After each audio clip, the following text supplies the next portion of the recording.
Première fois, moi te vin Saint-Domingue, m'a acheté cahier. Moi dit Kwadelno blanc pas de comprendre moi. Li dit m Congo entrer, prend Samblia et puis yon banquier la vini li dit samedi a bon c'est étranger moyen. Oh c'est mascota pour me te dire ouais mais ça l'a pas fini écrit là non parce que li trop long TikTok réduit là même pour le mettre question Smith pose m'na.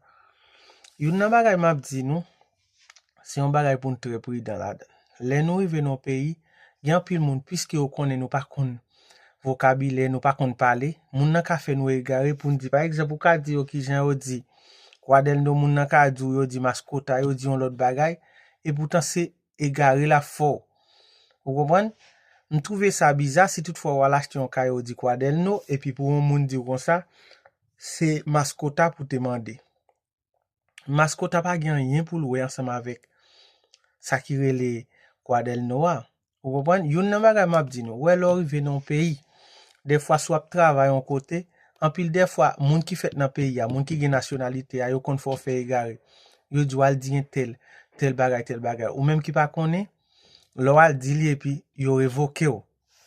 Raison so al di a son glosselie a son gadavato, ça veut dire li vin comme si paraît mal et puis soit au pot chef la plainte pour yo révoquer. Parce que yo konon pas kon parler espagnol. Ça ka arrive nèg la ou ka besoin bagay la ou allemand de un ti de l'eau. Jean le do pour di de l'eau, c'est pas ça et puis au bon l'autre bagay soit au bon Clorox. Vous comprenez? Moun nan ka di comme ça ou di ou soif ti de l'eau comment yo dit et puis ou yo di comme ça c'est chloro ou même ou pas kon ou al di dame un poquito de chloro ou boire Clorox pour de l'eau. Et ça fait faut nous prudent ensemble avec ça. Ça m'a dit nous son bagay qui est important. Et jeune homme nan dit comme ça l'Italie Saint-Domingue, l'rive non et l'rive qui aime te ka di ça. Li rive nan yon magasin l'allemand de yon cahier yo di li man de Kwadelno yo di non c'est mascota pour te di.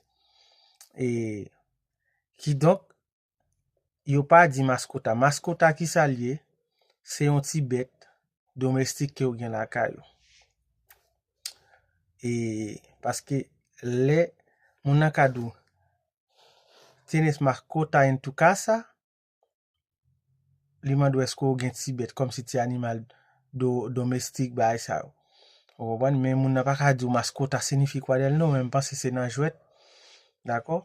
Problème qui gen c'est comme ça, j'aime dire. Et c'est ça moun yo fait, faut que nous fassions un pile prudence. J'ont te dit là bon, depuis c'est moun qui apprend mot espagnol Haïti yo, m'pa bon menti, c'est bon espagnol là qui c'est espagnol espagnol. Ça ka arrive vont l'autre côté et puis yo dévier tout mot nan mon. Mais ou même qui te gen ta kon mot espagnol ça ou ta apprendre yo Haïti, yo vraiment bon. Et OK, m'pense que au clair. Parce que m'bral parler espagnol parce que nous connaît pas seulement haïtien. Et va haïtien quand va page là, m'a juste expliquer pour pas connaître comme si son l'autre ba parler. Este caballero Smith está explicando una historia que estaba pasando en la República Dominicana. Ese hombre fue a comprar un cuaderno en República Dominicana cuando recién llegaba en República Dominicana. Parece un dominicano dice que porque él fue en el negocio para comprar un cuaderno, pero lo que pasa parece tenía un dominicano que dice no tenía que decir cuaderno, tenía que decir mascota. Pero estoy explicando al caballero, el cuaderno no tiene nada que ver con la mascota, porque la mascota es un animal de casa, un animal doméstico, ¿entiende? Entonces, el cuaderno no tiene que ver que nada con mascota. Por eso estoy hablando con Smith para explicar, tienes que cuidar mucho, porque en algún momento cuando una persona apenas llegando en un país, tienes que cuidar mucho, porque alguna persona que como nació en el país puede equivocar a la persona. Un ejemplo, puede pedir a una persona cómo se dice como dro en español. Dice agua, pero la persona puede equivocar porque no sabe hablar español, puede decir cloro. Un ejemplo, y la persona dice, dame un poco de cloro. puede tomar el cloro por el agua.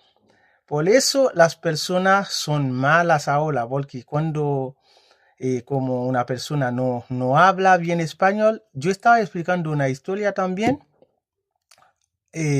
Cuando estaba llegando en Chile, yo fui en mi primer trabajo con un amigo.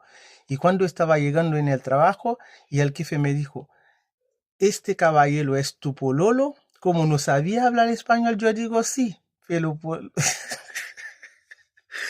pololo es como, es como macizo en creole, es como homosexual, pero no sabía si, es como cuando uno no sabe casi todas las cosas, dice sí, sí, jefe, sí, pero como dice, ¿eres tu pololo? Yo digo sí, después una persona me estaba explicando qué significa pololo, entonces uno tiene que cuidar mucho por ese tema. Ya, chao, Smith, nos vemos. Un gusto para mí para contestar tu pregunta. Ya, nos vemos, chao.